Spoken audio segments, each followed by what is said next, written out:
Hello दोस्तों। तो आपका स्वागत है, आदाब है, गुड मॉर्निंग है। आज हम सबसे अलग क्लास लेकर लाए हैं, ठीक है, जो कि नागपुरी व्याकरण का सेट है और आपको ये भी बहुत अच्छा नॉलेज देकर जाएगी सेट। ओके, तो चलिए चैनल को सब्सक्राइब और अपने दोस्तों के साथ शेयर ज़रूर करें। चलिए हम स्टार्ट करते हैं। संसार में भाषा मनक बंटवारा सबसे पहले कौन आधार पर करल जाए है? जो संसार में सबसे पहले पहले सबसे पहले जो था, किसके आधार पर, कौन आधार पर भाषा कर बंटवारा किया गया था? तो ये क्वेश्चन पूछा जा रहा है, ठीक है। तो चलिए हम इस क्वेश्चन की ओर चलते हैं और क्या ऑप्शन होता है देख लेते हैं कि देश कर आधार पर, राइज कर आधार पर, महादेश कर आधार पर और महासागर कर आधार पर। तो इसमें देख लीजिए ऑप्शन नंबर होगा कितना, बी, यानी कि अपना राइज के आधार पर। हमर देश के राष्ट्रभाषा भाषा के मानल जाएला। हमर देश के राष्ट्रभाषा के मानल जाएला, मतलब राष्ट्रभाषा हम लोग के देश का, जो इंडिया है, भारत का, वो कौन सा है? तो ये नागपुरी हो, ऑप्शन नंबर डी। चलिए, झारखंड कर राइज भाषा कौन हके? झारखंड कर राइज भाषा कौन हके? तो सदानी, बांग्ला, हिंदी, नागपुरी। कौन? सदानी नहीं है, बांग्ला नहीं है, हिंदी नहीं है, यानी नागपुरी है, ऑप्शन नंबर डी। भारूपीय भाषा परिवार से का समझल जाएला? जो भारूपीय भाषा परिवार है उससे क्या समझा जाता है? तो ये क्या समझा जाता है? तो एशिया यूरोप कर भाषा मन समझा जाता है। क्या समझा जाता है? एशिया यूरोप कर भाषा समझा जाता है, ठीक है। ऑप्शन नंबर डी हो गया। चलिए नेक्स्ट क्वेश्चन चलते हैं। आर्य भाषा परिवार का संबंध कौन भाषा परिवार से है? आर्य भाषा परिवार का संबंध कौन भाषा परिवार से है? मतलब आर्य भाषा जो परिवार का संबंध है कौन भाषा से है? तो ये है आपका द्रविड़, चीनी तिब्बत, आग्नेय, कौन सा है? तो भारूपीय भाषा परिवार से है, option number D. Indo German जो भाषा परिवार के का कहल जाला? इंडो जर्मन भाषा परिवार के का कहल जाला? ये सब इम्पॉर्टेंट है, बहुत ज़रूरी है पढ़ना। ये तो इम्पॉर्टेंट क्वेश्चन रखिए, ठीक है। चलिए 56 जो 56 नंबर क्वेश्चन है, इंडो जर्मन भाषा परिवार के का कहल जाला? तो इंडो जर्मन भाषा परिवार को क्या कहा जाता है? सूडानी भाषा परिवार,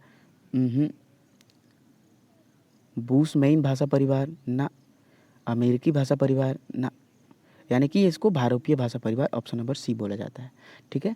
आर्यावर्त कर भाषा मन से का समझल जाएला? आर्यावर्त, जो आर्यावर्त भाषा मन से क्या समझा जाता है? तो ये आर्यावर्त भाषा मन कर ये भारत का भाषा समझल जाता है या फिर आर्य का भाषा, ठीक है। लेकिन इसमें मेरा भारत का भाषा है, आर्य का भाषा है, ठीक ना, तो हम लोग इसको ए ही चलेंगे लेकर। भाषा कर उत्पत्ति कर मूल सिद्धांत के मानल जाइला? मूल सिद्धांत के मानल जाइला? भाषा कर उत्पत्ति कर मुद सिद्धांत के मानल जाइला? तो देखिए, भाषा की उत्पत्ति का मुद सिद्धांत किसको माना जाता है? तो ये समझौता सिद्धांत, दैवीय सिद्धांत, श्रम सिद्धांत, धातु सिद्धांत, इन चारों में से कौन है? तो ई दैवीय उत्पत्ति सिद्धांत, ऑप्शन नंबर बी। भाषा कर अध्ययन कौन शास्त्र कर भीतरे होला? भाषा कर अध्ययन कौन शास्त्र के अंदर हो रहा है? तो भाषा विज्ञान के अंदर होता है। कौन सा? भाषा विज्ञान के अंदर होता है। भाषा में सबसे पुराना भाषा के मानल जाएला? बहुत इंपॉर्टेंट क्वेश्चन है, VBI, ठीक है। VBI इसको लेकर चलिए कि भाषा में सबसे पुराना भाषा के मानल जाएला? तो किसको माना जाता है? तो यहाँ देखिए, सबसे पुराना भाषा, ठीक है, पाली, हिंदी, संस्कृत, नागपुरी, चारों में से कौन है? तो Sanskrit, option number C. Next, भाषा शब्द में कौन धातु जुड़ल आहे? भाषा शब्द में कौन धातु जुड़ल आहे? तो भाषा शब्द में कौन सा धातु? वाक, वाणी, भास, भाग, कौन जुड़ा हुआ है? तो ऑप्शन नंबर सी जुड़ा हुआ है, ठीक है। कौन भाषा कर मुद आधार कोनो भाषा कर मूल आधार का होला, मतलब कोई भी भाषा का मुख्य आधार क्या होता है। चलिए तो ये देखते हैं कि कोनो भाषा कर मूल आधार का होला। तो ये देख लेते हैं, संकेत, ध्वनि, लिपि, अक्षर। तो ये इसमें हो जाएगा ऑप्शन नंबर डी, अक्षर। ठीक है। कोनो भाषा कोनो समाज कर कौन संपत्ति माना जाला। हाँ, क्या माना जाता है, तो ये संपत्ति नहीं है। भाषा कोनो समाज कर कौन संपत्ति माना जाला, मतलब कि समाज कर कौन संपत्ति भाषा माना जाता है। निजी, उपजाल, कीनल, उधार लेवल। तो ये निजी हो गया। ठीक है, option number A. Next question चलते हैं। देखिए, भाषा कर काम का होइला। भाषा कर काम क्या होता है, तो लिखे के लिए, बोले के लिए, देखे के लिए, भाव विचारक बताए के लिए। क्या होता है, ऑप्शन नंबर डी, भाव विचारक के बताए के लिए। सांकेतिक भाषा से का समझल जाइला। सांकेतिक भाषा से का समझल जाइला, तो भाषा मन से, लेखन से, संकेत से, अंक दिखाए के। तो ये हो जाएगा अंक दिखा सॉरी संकेत से। ऑप्शन नंबर सी, सांकेतिक भाषा संकेत से। Option number C. ठीक है। चलिए, कोनो भाषा कौन कौन ध्वनि मन से बनेला। कोई भी भाषा कौन कौन ध्वनि मन से बनता है, तो ये हम लोग देख लीजिए। वर्णमाला से, सार्थक ध्वनि से, निरर्थक ध्वनि से, लिपि से। इसमें से हो जाएगा तो ये सार्थक ध्वनि से बनता है, ऑप्शन नंबर बी। ठीक है। चलिए नेक्स्ट क्वेश्चन चलते हैं। मुंह और नाक से उच्चारित ध्वनि के समूह के का कहल जाला। मुंह और नाक से जो ध्वनि का उच्चारण होता है उसको क्या कहा जाता है, तो उसको बोला जाता है क्या, वर्ण, भाषा, वर्णमाला, बोली। क्या बोला जाता है इसमें से, वर्णमाला। ऑप्शन नंबर सी हो जाएगा। ठीक है। भाषा कर व्यवहार एक समाज में होइला काले की क्या होता है वो, किस मतलब भाषा का व्यवहार एक समाज में क्यों होता है। आपसी समझ कर कारण, अनैत जाइत मनक कारण, अनबन कर कारण, आदर कर मान कारण नहीं, सिर्फ आपसी समझ कर कारण। ठीक है, आपस में समझने के कारण भाषा कर व्यवहार एक समाज में होइला। ठीक है, मतलब जो जो जहाँ का इंसान है वहीं का भाषा बोलेगा ताकि वो अपने में समझ सके भाषा को। भाषा कर मुद काम का होइला। भाषा का मुख्य काम क्या होता है, संस्कृति के आगे बढ़ावक, समाज के आगे बढ़ावक, साहित्य के आगे बढ़ावक। देवल में से 100 है, तो ये 100 भी हो जाएगा। देवल में से 100 भी, ऑप्शन नंबर डी हो जाएगा। ये थोड़ा सा आउट वॉइस है, उसको इग्नोर करके चलेंगे। ठीक है। भाषा में चमत्कार लाने कर काम कौन करेला। भाषा में कौन चमत्कार लाता है, ये कंटेंट पर ध्यान दीजिएगा, वॉइस पर मत ध्यान दीजिए। ठीक है। भाषा में चमत्कार लाने कर काम कौन करेला। भाषा में कौन चमत्कार लाता है, ये हम आपको मुहावरा कहावत पढ़ा चुके हैं, उसमें आप देख लीजिए लोक कथा साहित्य में। और एमसीक्यू आने वाला है, कल परसों दिन अपलोड हो जाएगा एमसीक्यू का मैराथन क्लास, जो लोक साहित्य का रहेगा। पता नहीं कितने घंटा का जाएगा, लेकिन कम से कम 300 से 400 के बीच क्वेश्चन रहेगा और लोक साहित्य से एक भी क्वेश्चन नहीं छूटने वाला है आपका। आंख बंद करके वो क्वेश्चन को रट जाइएगा, बिकॉज जो भी क्वेश्चन वो बनाए हैं वो सारा बुक से ही है और सिलसिलेवार ढंग से बनाए हैं। ठीक है, जो भुवनेश्वर अनुज का बुक है उससे वो एमसीक्यू बना है और एक एक क्वेश्चन को ध्यान में रखकर बनाया गया, इसलिए ध्यान से देखिएगा और ध्यान से रट लीजिएगा। पक्का उसी में से 20 से 25 क्वेश्चन आप लोग साहित्य का मार कर आइएगा, सिर्फ 300 से 400 क्वेश्चन के अंदर। ठीक है, तो ध्यान से एकदम पढ़िएगा उसको। और बनकेवरा भाग 1 से उससे भी 20 से 25 क्वेश्चन आने वाले हैं, तो वो भी हम मैराथन क्लास बनकेवरा भाग 1 का हम ले चुके हैं, वो एडी झारखंड क्लासेस में सर्च कीजिएगा, ज़रूर मिलेगा। ठीक है, तो ऐसे ही ये कंफर्म हो गया। लोग साहित्य का तो एकदम 20 से 25 क्वेश्चन, 25 तो एकदम पक्का एकदम देते हैं, इसलिए ध्यान से पढ़िए। ठीक है, बहुत टाइम है, ये मत सोचिए देख रहे हैं हम कि सब स्थगित हो गए हैं, सबका मन निराश हो गया है। निराश मत कीजिए, निराशा में ही आशा होती है, और जब सफलता नज़दीक हो होती है ना, तो छोड़ने का मन करता है, इसलिए ध्यान दें, छोड़े नहीं, लगे रहें। चलिए, तो चमत्कार लाने के लिए कौन प्रयोग होता है, मुहावरा, बुझाउल, लोकगीत। तो इसमें क्या होता है, मुहावरा। Option number A. चलिए नेक्स्ट क्वेश्चन। देखिए, बोली भाषा में मुद अंतर का होला। बोली और भाषा में मुख्य अंतर क्या होता है? तो देखिए क्या होता है, व्यवहार, उद्देश्य, संस्कार में एक रूपता में, तो क्या होता है? एक रूपता में। ऑप्शन नंबर डी, एक रूपता। ठीक है। बोली कर व्यवहार कहाँ करल जाएला? बोली कर व्यवहार कहाँ किया जाता है? तो देखिए कहाँ किया जाता है? आम जिंदगी में, घर परिवार में, लोक साहित्य में, देवल में से शोभे। ऑप्शन नंबर डी, देवल में से शोभे। नागपुरी कर उद्भव कौन अपभ्रंश से हुई है? नागपुरी कर उद्भव कौन अपभ्रंश से हुआ है? तो ये सौरसैनी, अर्धमागधी, महाराष्ट्री, मागधी। तो ये हो जाएगा option number D, Magadhi.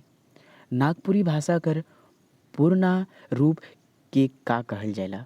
Nagpuri भाषा के पूर्ण रूप के का कहल जाता? क्या कहा जाता है? तो देखिए भाई, सबसे पुराना तो ये सदानी ही बोला जाता है, लेकिन ये जो है ना नागपुरी का, ये सब चारों नाम है। आपसे अगर पूछेगा गंवारी लैंग्वेज किसको बोलते हैं, नागपुरी को ये बोलते हैं। ये चारों नाम आप रट लीजिएगा, नागपुरी को ही ये सब नाम है, नागपुरिया, सादरी, सदानी, ठीक ना। लेकिन सबसे जो पुराना रूप कहा जाता है वो सदानी है। ठीक है, ऑप्शन नंबर डी। छोटा नागपुर कर पूर्ण भाषा कर रूप में कौन आर्य भाषा के, मतलब छोटा नागपुर का पुराना भाषा के रूप में कौन सा आर्य भाषा है पुराना भाषा के रूप में? तो ये खोरठा, हिंदी, सदानी, उर्दू। ऑप्शन नंबर सी, सदानी। ठीक है। नागवंशी मनक राइज भाषा का रूप में कौन भाषा गौरव पाए चूक है? मतलब जो है नागवंशी राइज भाषा जो है, नागवंशी राजभाषा के रूप में कौन सा भाषा जो गौरव पा चुका है? तो ये हो जाएगा संस्कृत, नागपुरी, मुंडारी, हिंदी। तो ये हो जाएगा नागपुरी। ठीक है। झारखंड में कौन भाषा के राइज भाषा, झारखंड राज्य में कौन भाषा के राइज भाषा का दर्जा मिलल है? राइज भाषा का किसको दर्जा मिला है? नागपुरी, हिंदी, खोरठा, बंगला। तो ऑप्शन नंबर हो जाएगा ए, नागपुरी को। झारखंड में कई ठो भाषा परिवार कर भाषा मन आहे? देखिए, तो झारखंड में कई ठो भाषा परिवार कर भाषा मन आहे? तो इसमें हो जाएगा कितना है? 9, 4, 3, 5। तो ऑप्शन नंबर सी हो जाएगा 3। ठीक है। नेक्स्ट, झारखंड राज्य में नागपुरी कौन रूप में स्वीकार करल जाए है? झारखंड रूप में नागपुरी कौन रूप में स्वीकार करल जाए है? तो कौन रूप में स्वीकार किया है?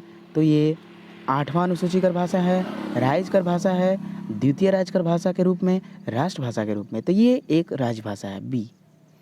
नागपुरी कर भौगोलिक क्षेत्र कहाँ कहाँ आहे? नागपुरी कर, फिर से क्वेश्चन पूछ रहे हैं, नागपुरी कर भौगोलिक क्षेत्र कहाँ कहाँ आहे? कहाँ कहाँ है? छोटा नागपुर में, आसाम कर कुछ भाग, उड़ीसा, पश्चिम बंगाल, छत्तीसगढ़ का कुछ भाग, देवल में से 100 भाग। तो टोटल सभी होगा। झारखंड का सेतु भाषा के मानल जाला? झारखंड का सेतु, सेतु, यहाँ ध्यान दीजिए। देखिए, एग्जाम में आप जब भी क्वेश्चन को सॉल्व करें, एक क्वेश्चन सॉल्व करने का आपको सही तरीका बताते हैं। जब भी आपको इम्पॉर्टेंट लगे, जब भी कोई इम्पॉर्टेंट पॉइंट को आप उसको घेरा बना लीजिए, ठीक ना, ताकि आपका ध्यान वहाँ जाते रहे। अधिकतर क्वेश्चन गलत करके आते हैं कि क्या पूछ रहा है समझ में ही नहीं आता है, हड़बड़ में मार देते हैं। ठीक है, तो उस पर आपको ध्यान देना है।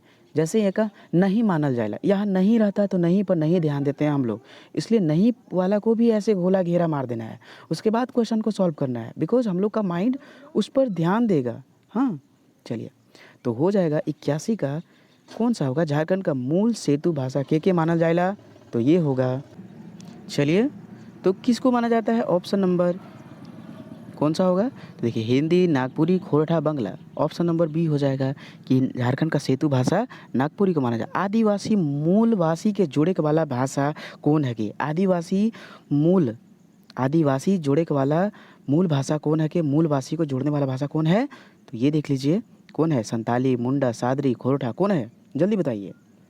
तो 82 का हो जाएगा सी, सादरी। ठीक है।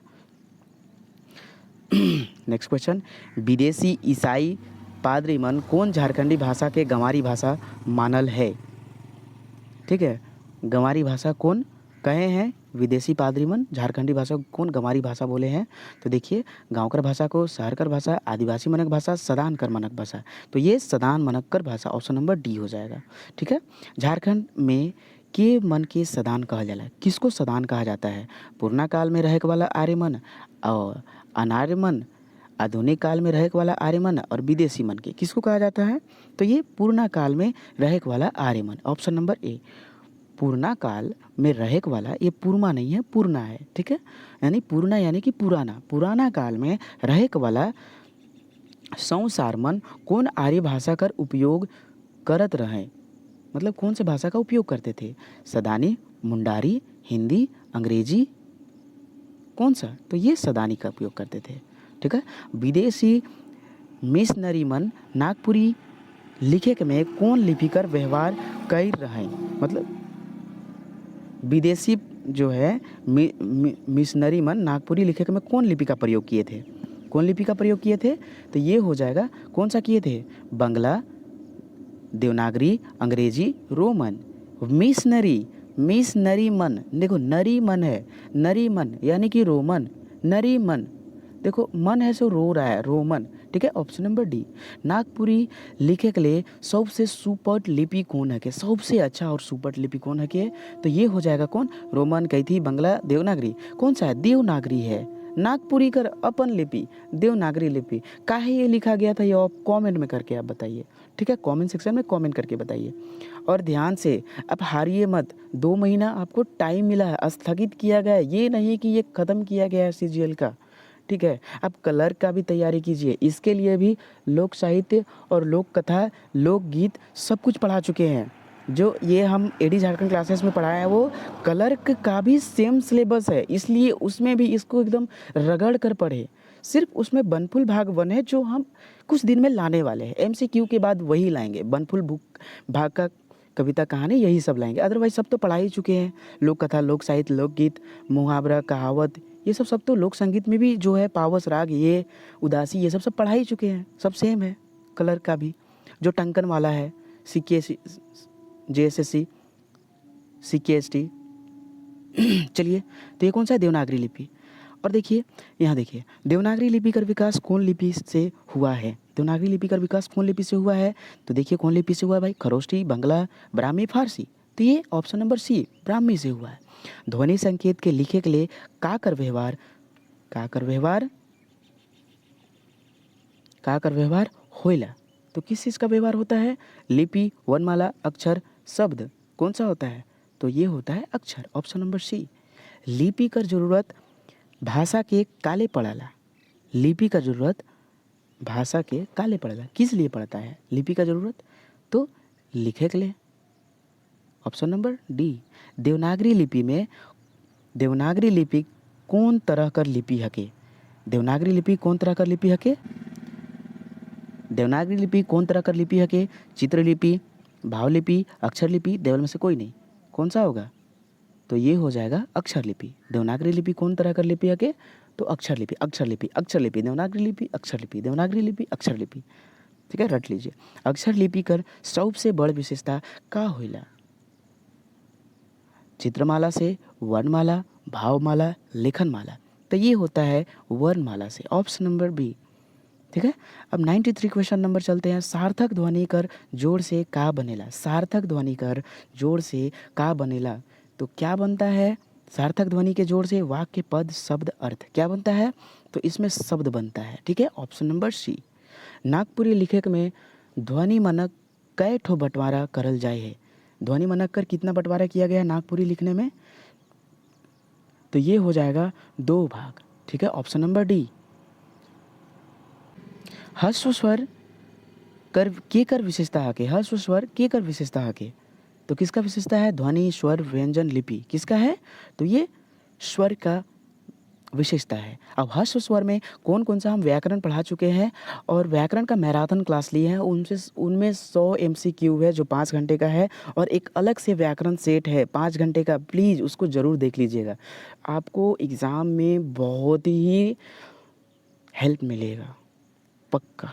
ह्रस्व स्वर कौन कौन आते हैं ह्रस्व स्वर में, और दीर्घ स्वर में कौन कौन आते हैं, ये कमेंट में करके जल्दी बताइए, जल्दी कमेंट करके बताइए। आपको पता है, मुझे पता है, अगर नॉलेज हो तो हाथ को रोक कर मत रखिए, उसको प्रसार कीजिए, ठीक है, संपीड़न करके मत रखिए, उसका प्रसार कीजिए।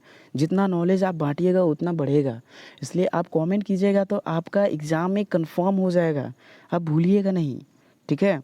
चलिए 96 नंबर क्वेश्चन चलते हैं।